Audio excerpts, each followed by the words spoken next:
The broadcast is now starting. All attendees are in listen-only mode. Good morning, everybody. This is Jeanette Stanziano with the New York State Association of Counties. Thank you for joining us today for this webinar on finding savings in the 2021 budget. I will just make a few housekeeping announcements before we start. Please note that this webinar will be recorded and posted on the NYSAC website later this afternoon with a PDF copy of the slide deck presented today. You can find this webinar at www.nysac.org/webinars. Also, there will be a 10-minute Q&A session live at the end of the webinar.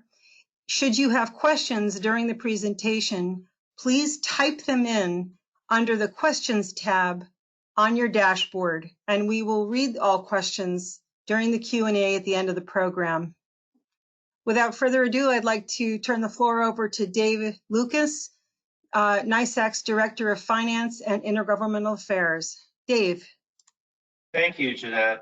Before we get started today, we wanted to acknowledge our sponsor for today, a long friend of NYSAC at KeyBank, especially the public sector group, which encompasses a team of professionals dedicated to delivering value-added capital markets and banking solutions to governments, higher education institutions, and national not-for-profits.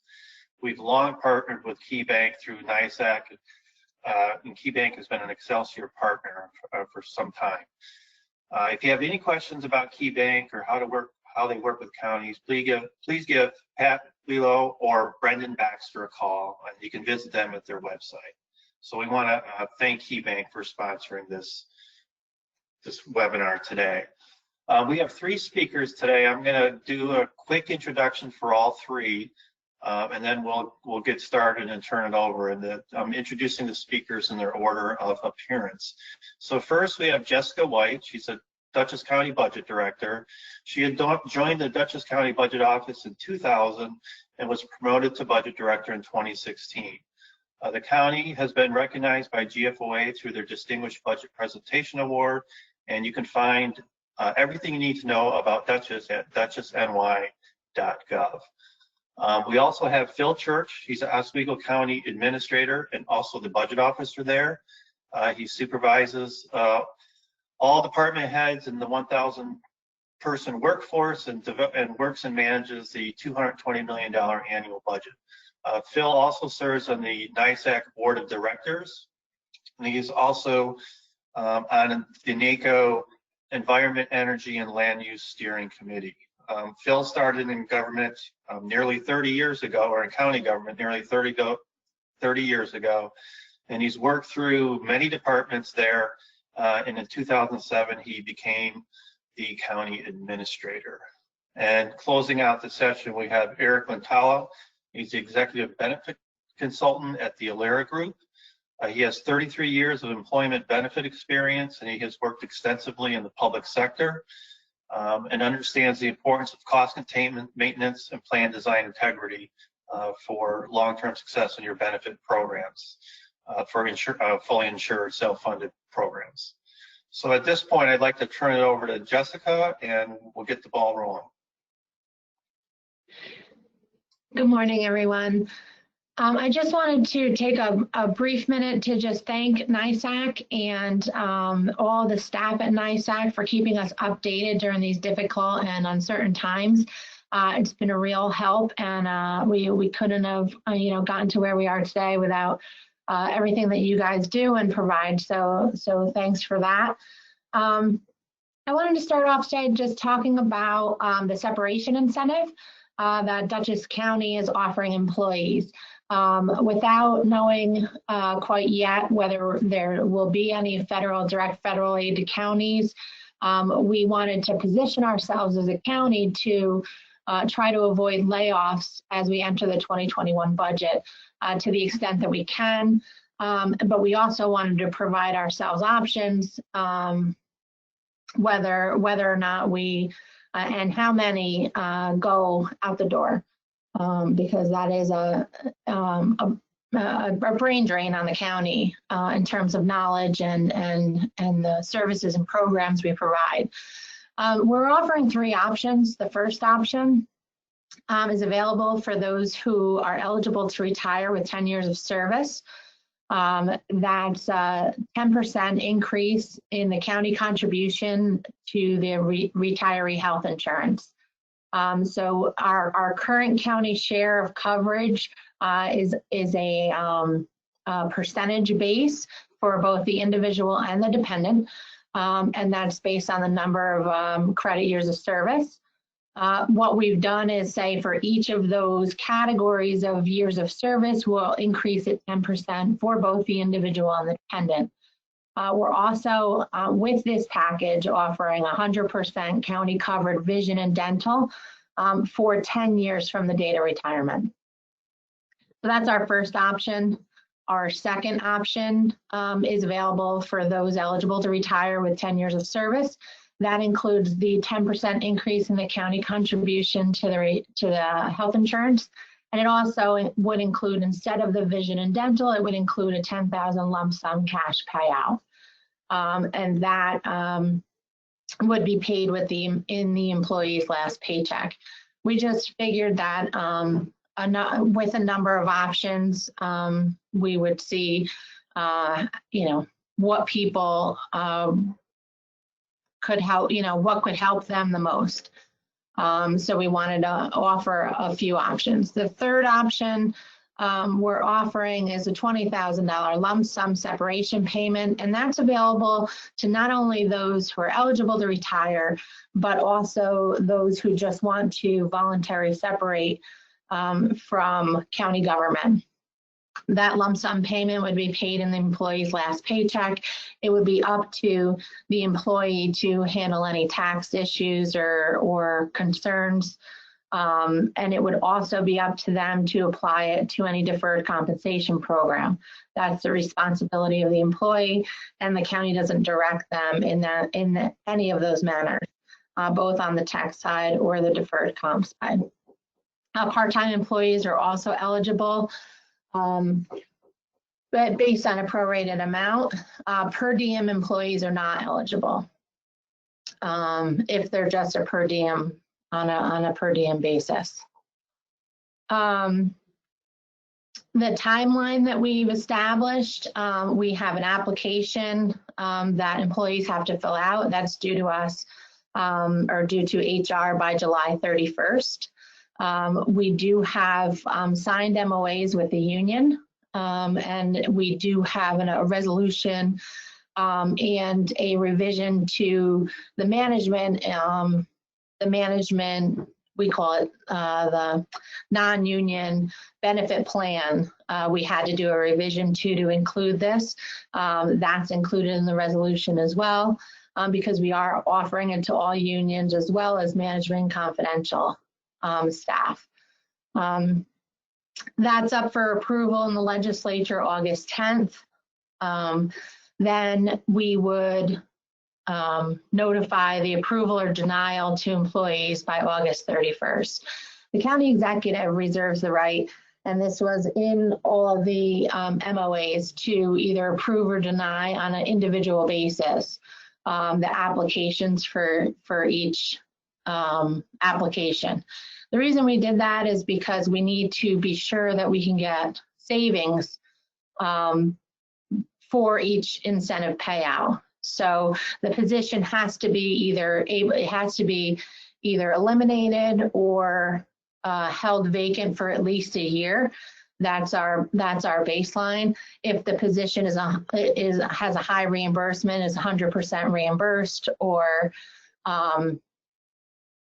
we're not able to hold it vacant, it has to be refilled, we wouldn't be allowing those applications to go through. So we do have the discretion on a case-by-case basis.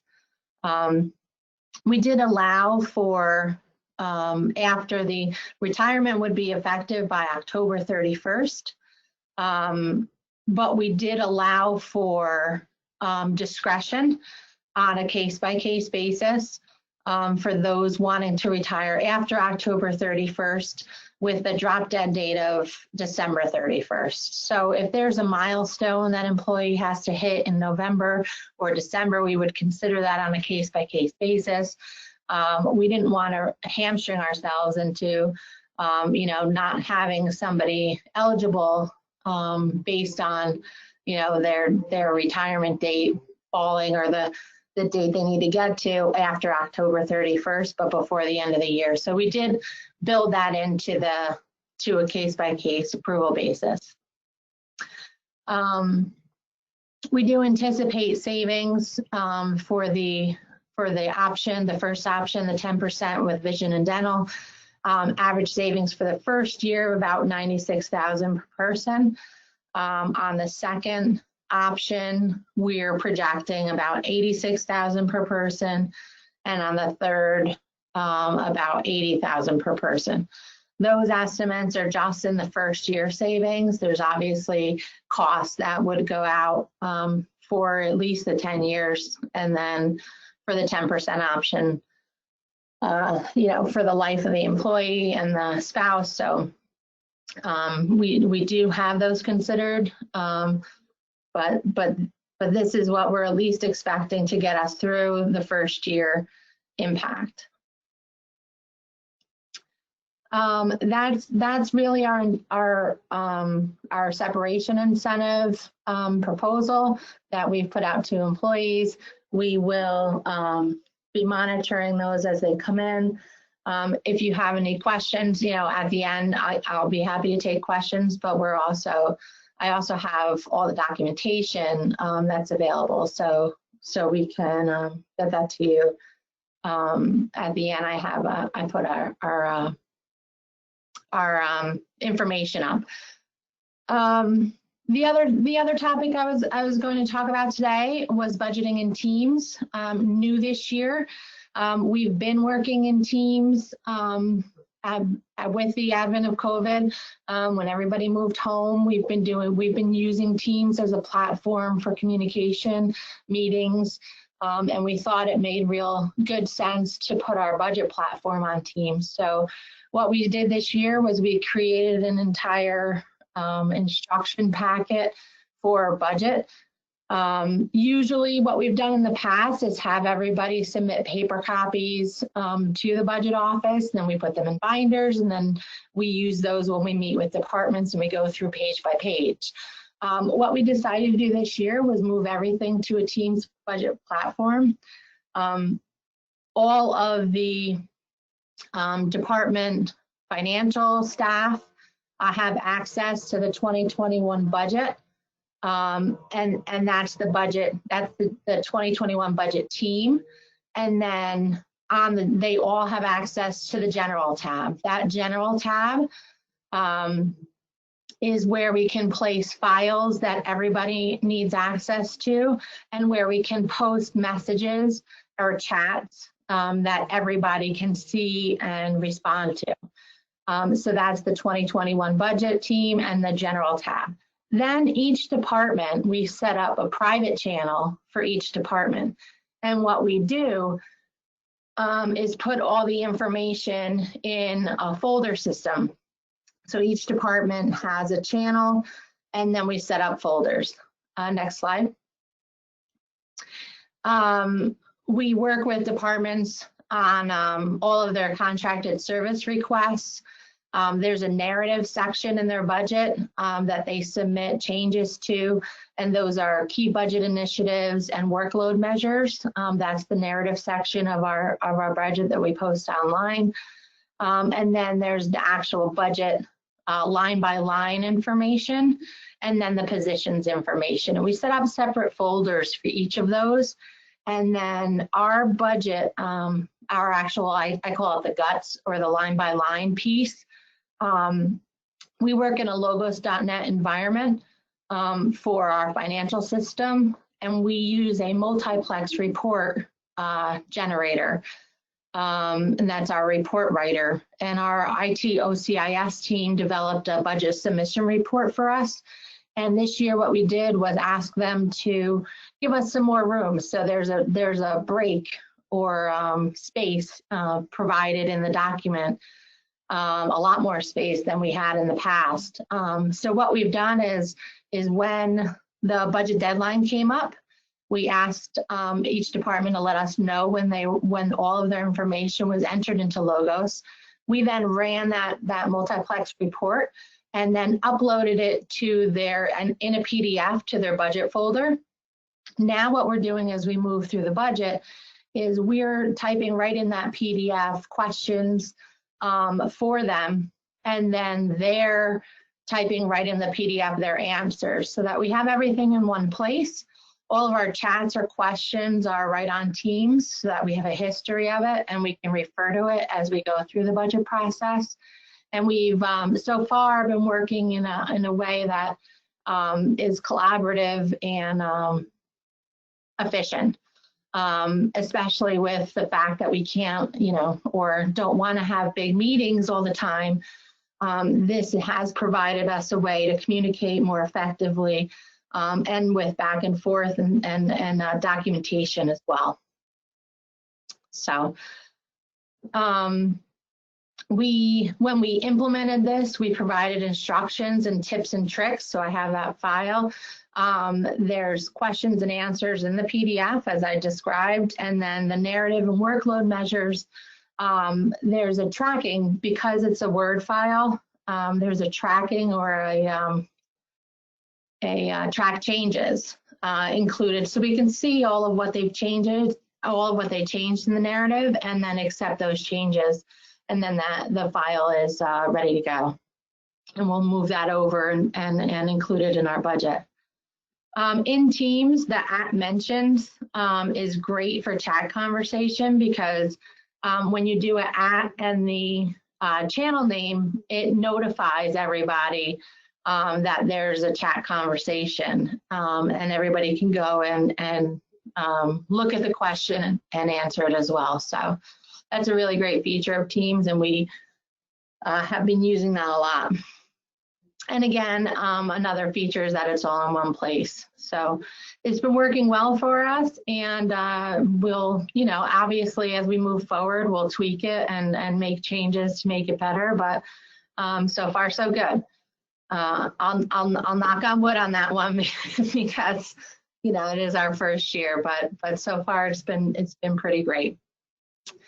The other topic area I just wanted to mention briefly is a kind of a spreadsheet that we've been working with for a number of years now. I think we implemented it probably 10 years ago, which is nice that we have it and that departments are used to providing it. So what we call it is the program and service area detail sheets. Sometimes we call them the sad sheets, the service area detail sheets. Sometimes they're very sad. What we do is ask our departments to break out all of their programs and services into discretionary and mandated areas, especially at times like this when there is a downturn or there is a need to cut back or reduce programs and services. It helps us identify which are discretionary and which are mandated. Not to say that mandated services or programs can be cut back, but this helps us identify where to focus. We do ask them if it is a mandated service, how is it a local control mandate? Is it a state mandate, federal mandate? How much of that is mandated? And that's provided in the spreadsheet as well. We ask them to provide a reference from the detail to the summary so that we can look at it as a summary basis and also then go back and look at the detail provided. We ask for the implications of reduction or the elimination of the service, what that means to the public, and we ask them to detail that information for us so that we know what the implications are of the decisions that we're making. And obviously, if it comes down to us eliminating a program or service, we would meet with them to discuss it further.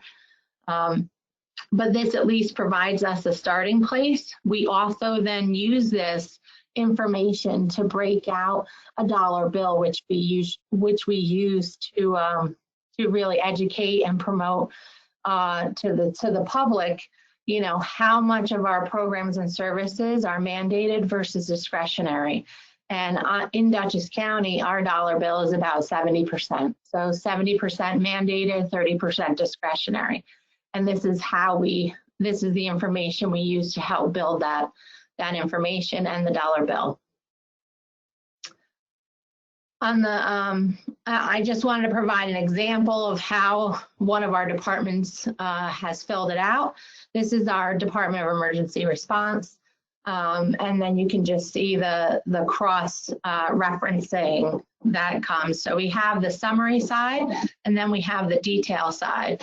And on the detail, it really provides us that information.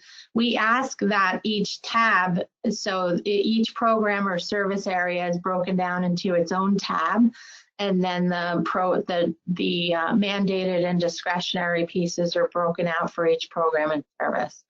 And then we ask that it be cross-referenced back to the service area. That's our program and service area detail worksheet that we use. If you'd like a copy of that, I put our number on this screen at the budget office. Again, I'm Jessica White, and we have Rachel Cashmere and Tiffany Massey working in the office. They're great.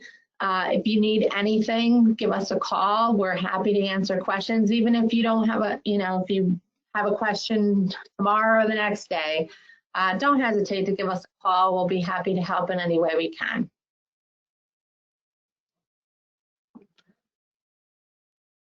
Thank you, Jessica. Phil?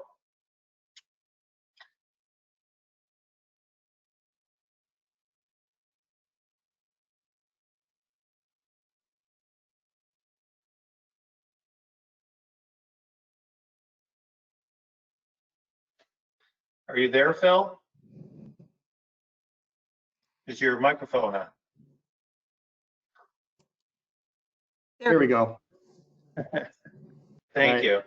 I think Jessica and I, or Jen and I, working at cross purposes, they're hitting my mute button at the same time. Welcome, everybody. I want to echo Jessica's thanks to NISAC for all it's done, and the great webinars and training experiences they've been giving us virtually through this. I know it's a lot of work for the staff.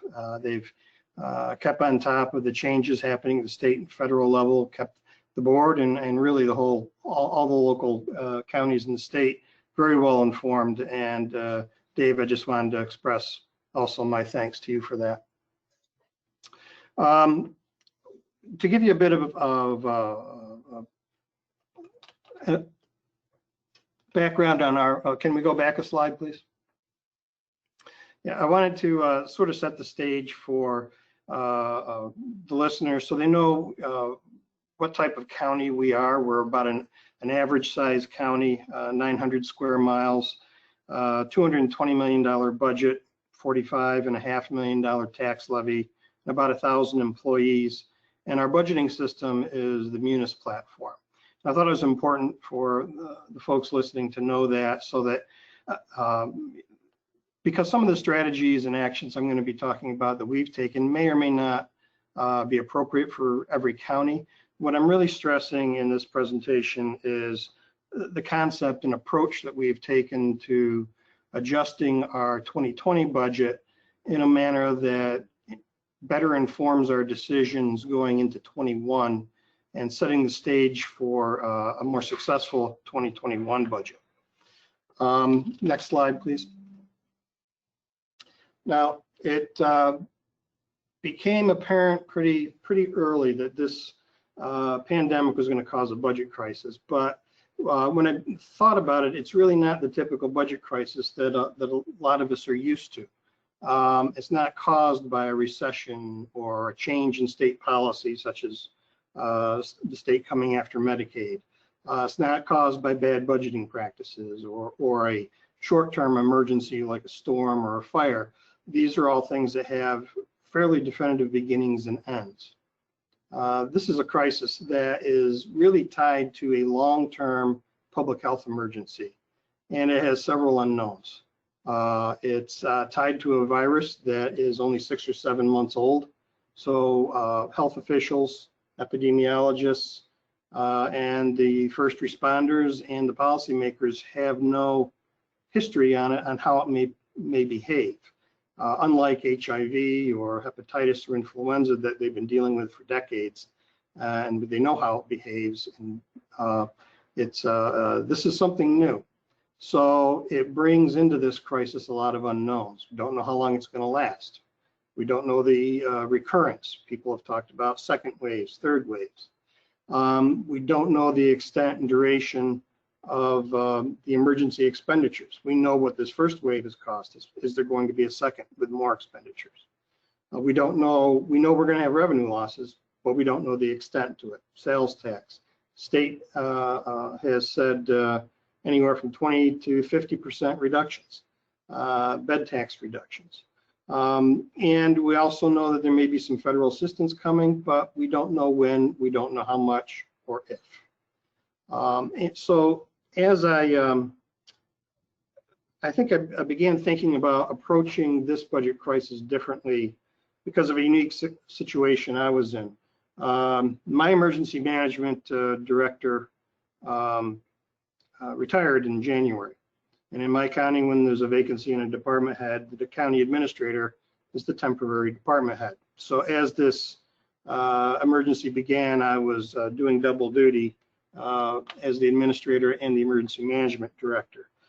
And I began thinking of this budget in terms of the emergency. If we can go to the next slide, please.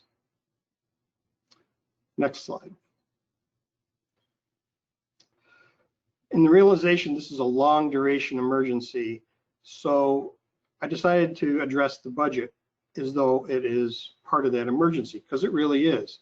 With all these unknowns and the duration of it, the budget is not a standalone, the budget crisis isn't a standalone event.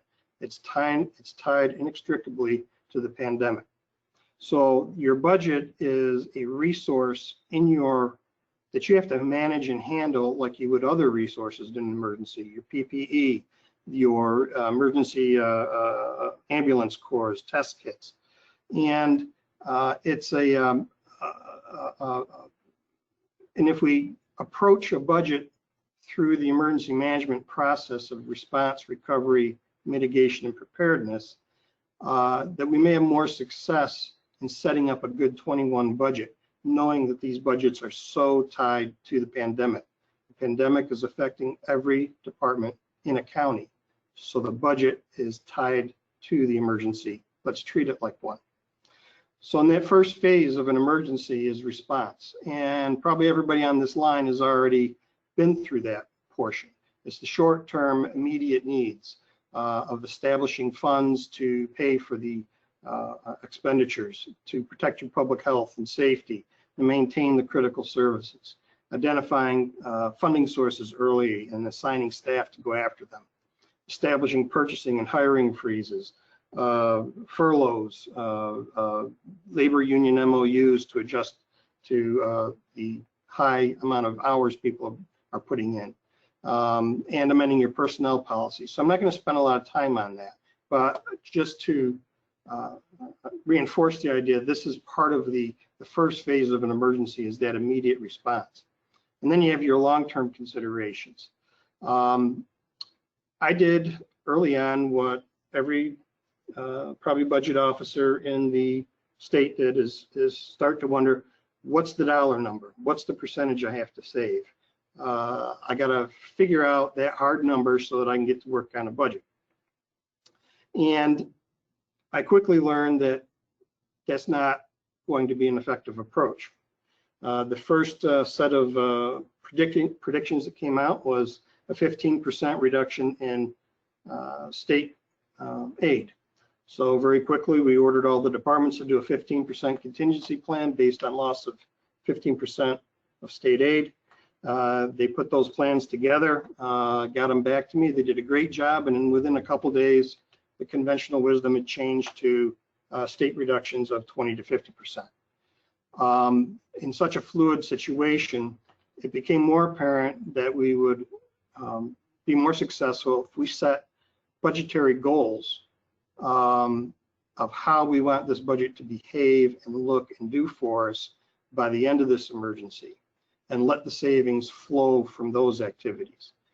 So we set goals of maintaining our health services, public safety, critical infrastructure, and other essential services that were going to be needed through this pandemic, no matter how long it lasts. We also knew we needed to maintain cash flow. We knew revenues would decrease, but that's always going to be on a lag, and we wanted to maximize other revenues. But we don't want to end up in a position where we are having to borrow to make payroll at the end of the year. So maintaining a cash position, a good cash position, was important. We wanted to minimize the impact in 2021 on taxes while we're ensuring the continuity of our operations and the ability to respond to the pandemic. We also wanted to make sure that whatever we did could remain flexible so that we could adjust to any of those unknowns and the factors that are going to change in those, and to learn from what we did this year to make the 2021 budget palatable and possibly make our services even better. So the process we went through, to pique your interest, we ended up being able to preserve money in our budget equal to about 11% of our property tax levy. So I'll show you how we did that in the next several slides. So can we go to the next one, please? Basically, in the recovery phase, you have two options, as you do in any budget crisis. You can take the slash and burn and cut across the board approach, or you can be very surgical in your decision making.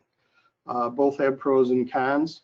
The across the board approach, you can very quickly reach a monetary or percentage reduction goal. It's very quick to do. Say, okay, you're all got to cut your budgets or your expenditures by 15%. And very often I hear people say we want all the departments treated fairly, so they all have to do the same percentage. The cons on that is you end up with unintended collateral damage. Many of our expenditures, as you know, are tied to revenues. You cut those expenditures, you can also cut your revenues unintentionally. If you do across the board cuts, some departments will have to respond by reducing their ability to respond to the pandemic, and you don't want that to happen. Back on the example of cutting expenditures that are tied to revenues, we initially looked at furloughs, and a lot of those furloughs would have been in our DSS. But when we ran a spreadsheet on the actual dollar impact of furloughing DSS, considering all the reimbursements that come in, the cost of unemployment, and the how much of those positions are actually reimbursed, at the end of the spreadsheet we were losing money. That the cost of furloughing them was going to be higher. Now, the unemployment costs are reimbursable, but those aren't reimbursed until much later, maybe sometimes a year or two down the road. That does not help us in cash position. So our legislature decided that was not the best course of action. The other option is to be surgical and to modify the way your budget's operating and to make reduction decisions based on operational need and more up-to-date data. The advantages of that is it allows us to meet those goals that I went over on the previous slide, both short-term and long-term. It minimizes unintended collateral damage in your budget, inadvertently cutting resources that you may need down the road. It maintains your capacity to respond to the pandemic should there be resurgences. And what you learn going through the process sets the stage for a 21 budget. The disadvantage of it is it's a lot harder to do. It's very time consuming. and you get accused of not being fair. You know, why is not all the departments being treated the same? On that last point, in my opinion, you're in a public emergency, fair is not a priority. You have to handle the emergency. In order to do that, you got to set priorities and not worry about feelings or any sacred cows in the budget. Next slide, please.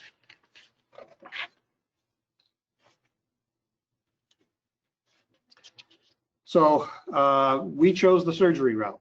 The hiring and purchasing freezes we adopted had caveats in them to allow the chairman or myself to, the chairman to decide vacancies on a case-by-case basis. Priority was given to filling vacancies in the health, public safety, public information fields, and also into positions that generate revenue. Again, going back to the goals of being able to respond to the changes in the emergency and concern about our cash position. Purchasing phrase very similar. All discretionary purchases were frozen with the ability for the chairman or myself to consider requests to override that based on necessity. We also canceled or postponed certain capital projects. Can we go back, please?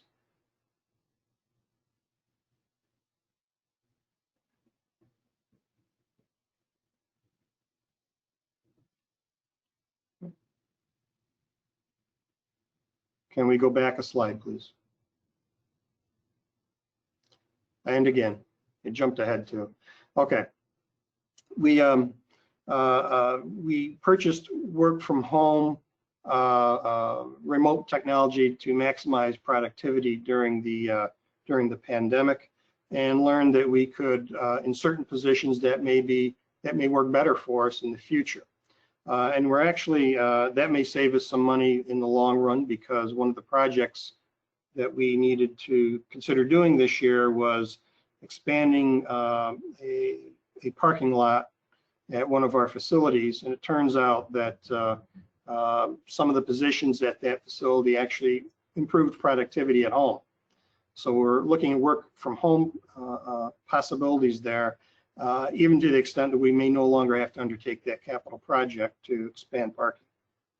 We reviewed all contracts and stopped payment on service providers that weren't providing their contracted service during the pause period.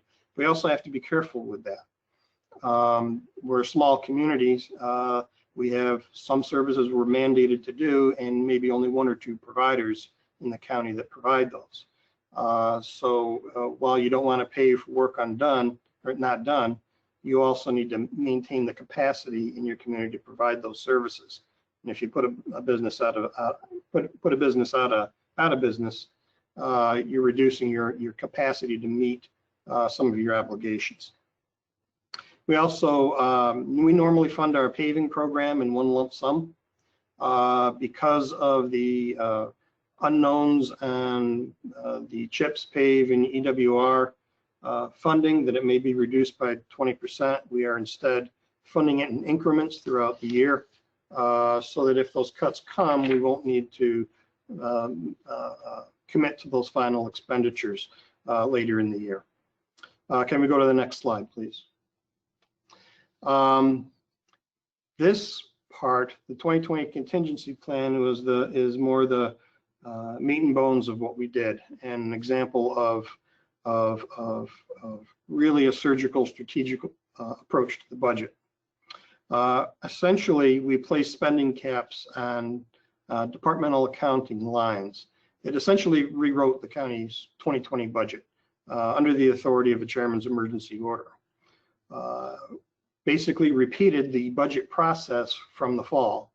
But this time I was armed with a full year of 2019 actuals and the 2020 year-to-date expenditures, which indicated to me certain expenditures that were not going to be made this year because of the reduced service period during pause.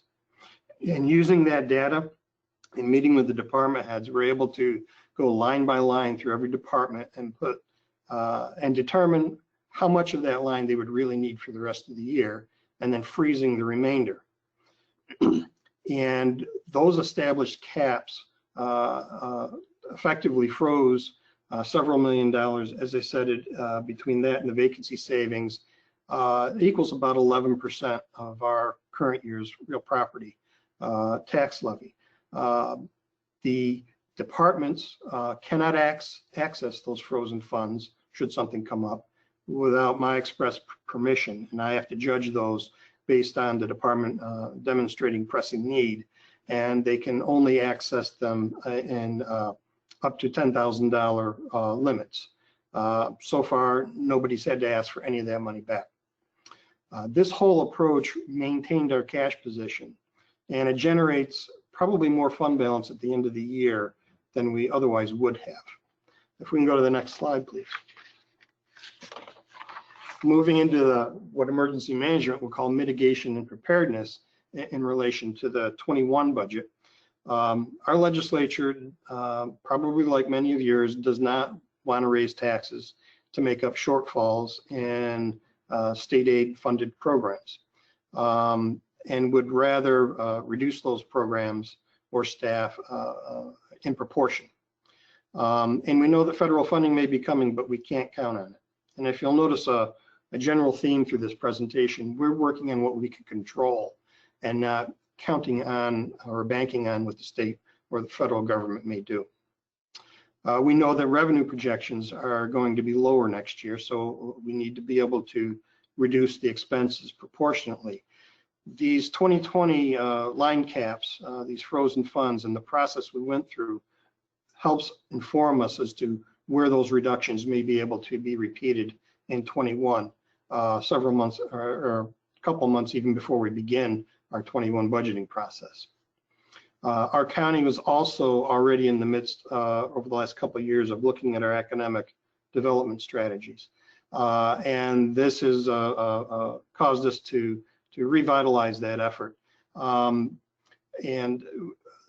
we, in discussions with my chairman, we have taken the approach that while marketing is something a lot of people in a crisis will cut immediately, we're going to try and invest in it, because part of mitigation and preparedness is to get your economy back running. What do we need to do in our budget to help that process? We're a county that's very heavy in tourism. We took a hit in the spring. Bed tax went down, but we did not cut our tourism or economic development money during the contingency plan process.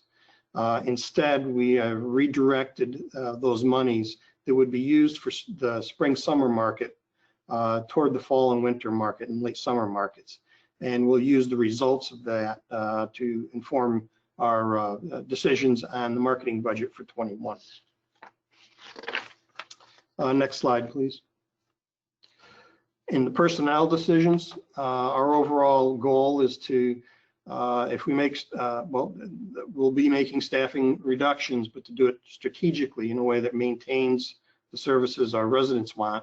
And we're not going to rely solely on the randomness of vacancies to eliminate positions. When you do that, yeah, it's easy. It's vacant, so it's easy to get rid of, but it's not managing. You can end up eliminating vacancies that in positions that you actually need, such as in health or in law enforcement. Our approach here is don't make the easy decision. Let's manage, because that's what we're paid to do. The legislature, as I said, opted for a strict hiring freeze and enabling productivity from home rather than the furloughs. And but we are not filling vacancies, a lot of them. And the impact of that's is being assessed. Some departments are going 9 months without positions, and they're learning how to adapt without those positions there, so that we will still be able to eliminate some of those vacancies. Layoffs will still be possible, but it'll be in a more informed and strategic manner than simply an across-the-board approach. A lot of that's going to depend on state aid, stimulus, federal stimulus, tax revenues, and what our operational needs are going to be as this pandemic continues. I was happy to hear Jessica's presentation, because we're looking at different retirement options, probably like many counties are. And that will be, and that may be more likely we do that, particularly if the state enacts a plan. So what's been the result of this so far? And before we go to the next slide, I'm not gonna, I've not approached a budget crisis like this before. And come back in January and we'll really know how it all worked. But here's how it's working so far. If we can go to the next slide. Now this is a chart that tells us how much of our budget is consumed each month. The months are on the bottom. The periods correspond to the months. January is 1, February is 2. And this is the last 4 years, from 2017 through 2020. And it's year to date. That's why period 7 drops off to 0. And it's year to date for all 4 years. When you take a look at period 0 through 3, which is March, going a little bit into 4 April, as this pandemic was ramping up, you can see we're having a pretty typical year. Maybe a little bit even on the high side. But in April and June and May, as we implemented all these decisions, you can see with the blue line being 2020, what happened to the consumption of our budget dropped significantly. And this is where our savings and our cash position is being preserved going into 21. And the quote at the bottom just arrived at the right time, about a day before I was asked to do this presentation. Our 3+1 June financial report concluded that the county has a strong cash position as it's entering into these uncertain times. And it even goes so far as to, the report indicated that by the end of May, our cash position had improved this year over where it was in last year at that time. Sales tax is going to affect that, but we're ahead of the game because of the actions we have taken. So I'm hopeful that by taking this approach in being surgical, stemming from using almost an emergency management approach to the budget, that we'll be going into 21 in a much better position than was initially feared as this pandemic ramped up. So I'd be happy to take any questions on this when question time comes. Thank you for listening.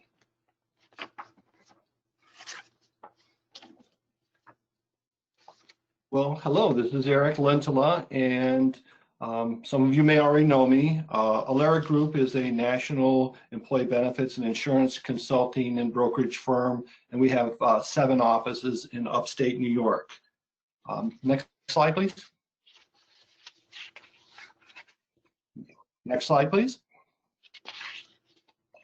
The Municipal Healthcare Financing Collective is a collaborative program that allows counties to work together for affordable stop-loss coverage, reducing monthly premiums, providing the opportunity to get premium dollars back on an annual basis, and reducing year-to-year volatility and the need for excess claim reserves.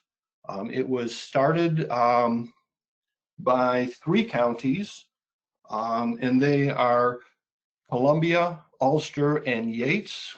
Together, they have over 2,000 covered employees with over $2 million in stop-loss premium. Of that, $970,000 goes into a reinsurance pool that pays part of the high-cost claims, and the rest, unspent dollars, goes back to the counties. Our peer group that has been doing this, that are entered their 8th year, has resulted in $100,000 plus reimbursement to, back page, yep, reimbursement to each of the participating groups on an annual basis. Now they're in their 8th year.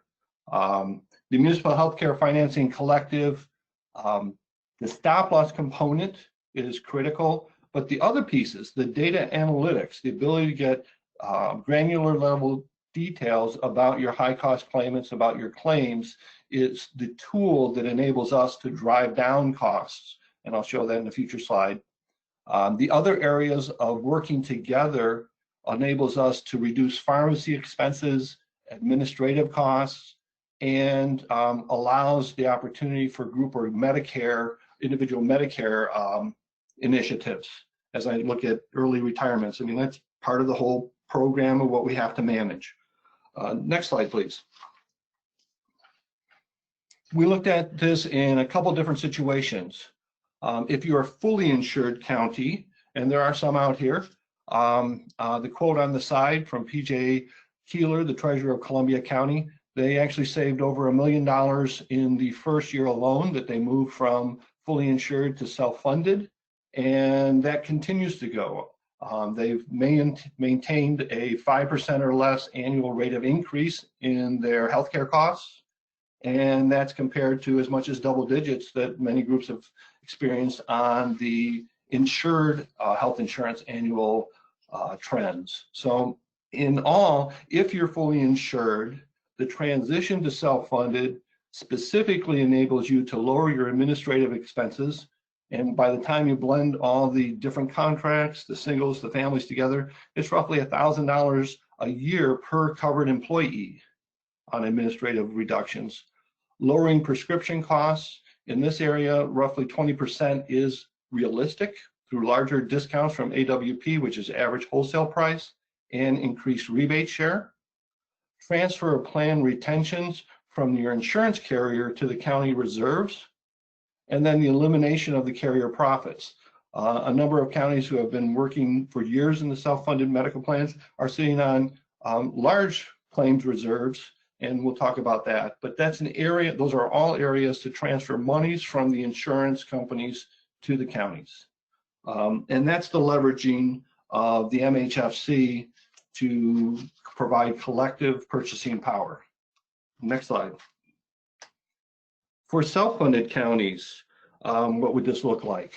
You have, well, a quote from Ron Campanera, the controller at Columbia County: the ability to get a return on our stop loss premiums and to reduce future costs is how we win together, and the MHFC makes this possible. So this is a program of the counties, of public sector municipalities working together. The chart here shows how working together reduces the claims volatility. There's, in this example, we're showing what happens with different employers, that this is our control group, that have year-to-year fluctuation in their high-cost claimant spend. You know, not every year is a bad year, but there are enough of them that it's unpredictable. As you get a larger group, it becomes more and more predictable that year-to-year fluctuation means higher premium costs for the insurance company. By smoothing that down, it becomes less premiums are needed, and also gives us the opportunity to return premiums. So if you're currently self-funded with stop loss, you'd be looking at market rate stop loss premiums, return of premium. Those are shared on a prorated share of whatever you put into the pool. So it's equalized for the size of the counties and how much insurance premiums they pay, and the potential for group purchasing leverage. And that we've already seen that significantly, but with hundreds of thousands or millions of dollars on each one of those different areas from the different participants. Self-funded counties with no stop loss could have used the MHFC to get the lowest cost stop loss strategy. So you're mitigating or migrating your high cost claimant risk from your books to the plan, which can free up excess reserves that you've put aside for other needs. And clearly this is a time to consider strategies that protect you from the risk and free up dollars. Next slide. The challenge here, and I used the CEO's Guide to Restoring the American Dream by Dave Chase, is pretty much a roadmap to look at how these things can work. The key is how to deliver world-class healthcare to your employees, and he says at half the cost, and it's by asking four key questions. how are you managing the multi-million-dollar healthcare company that you are, and how are you doing it, or how are you doing in that area? If nobody is happy with their health insurance, what are you doing about it? What is in your power to change? Sort of sounds like what Mr. Church was talking about. What is in our power to change? And is a win-win scenario even possible? And it really comes down to micromanaging every aspect of your healthcare plan. You know, you have brokers, you have consultants, you have insurance companies, you have TPAs, you have all these service providers, but in the end, there are many things that you can help manage, that you can direct. And that's where we may be able to answer questions, provide help, and that's why we created the MHFC, to support counties and municipalities in their employee benefit expenses.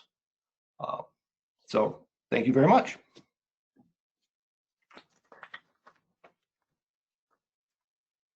Thank you, Eric, and our other speakers. If folks have questions, you can type them in, and we'll ask our presenters to respond. I'm not seeing any right now, but I do have one for Jessica, if she could share some information. You're about 2 weeks away from your deadline on your ERI incentive. Are you seeing movement? Do you think you'll hit your goals? We are seeing application submissions, you know, and there are some decisions that we have to make. We do have some departments that are saying, you know, let's say they have 2 clerical staff and both are applying, you know. They said, you know, I can't get rid of my, you know, both clerical staff and keep them vacant for at least a year. So we're going to have to make some tough decisions, and we are running into issues like that. We also have issues where there's, you know, people submitting that are 100% funded. So, you know, we're have to work with departments to really identify, okay, if that's 100% funded, maybe you fill it with somebody else, and then we eliminate the back position. So there's a lot of that work that we're going to have to do with departments. We are seeing a number of submissions. So whether we can meet goals or not, I'm not sure. Right now, we're just trying to provide ourselves options. You know, we're hopeful that we get a federal direct revenue loss replacement package, and that would really determine, you know, how many or how far or how deep we have to go. Obviously, if we don't get any federal aid, we're going to have to, you know, make some tough decisions, which is, you know, the program and area detail worksheets. You know, those are the places that we'll have to go back to. And really look at each program and service we provide, because county government is people, you know, it's people that provide the programs and services. And we are a very lean county. You know, we've eliminated positions over the years. So we're at a point where, you know, when we eliminate positions and or hold them vacant for a year, that's really going to impact the programs and services we provide. And those are the decisions that we need to make. So. Whether we meet goals or not, I'm not sure, Dave. Okay. Thank you. But we are getting the applications and evaluating them as they come in. Thank you. Eric, I had a quick question for you as well. If the county is interested, can you run an analysis for them? Yes, the MHFC is positioned to work with your data, run an analysis. We don't charge you for the analysis. You can take our information, our advice, and work with your broker or see how we can help you. If the MHFC works on your stop loss, you would make an application to the MHFC, and the members would then look at you for January 1st next year. So yes, that's all available. You can get a hold of me. My contact information is there, or you can get a hold of me through Mark Levine, whatever is most convenient. Thanks. I have a question here about for Jessica. For the separation, not retirement, Are these folks eligible to take unemployment insurance benefits when they voluntarily sever service? No, because it's a voluntary separation, they're not eligible for unemployment. We wouldn't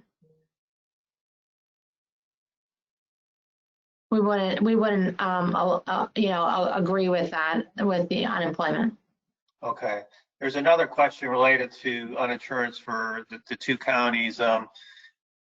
If either of you are self-insured for unemployment, do you know how to apply for reimbursement under the CARES Act?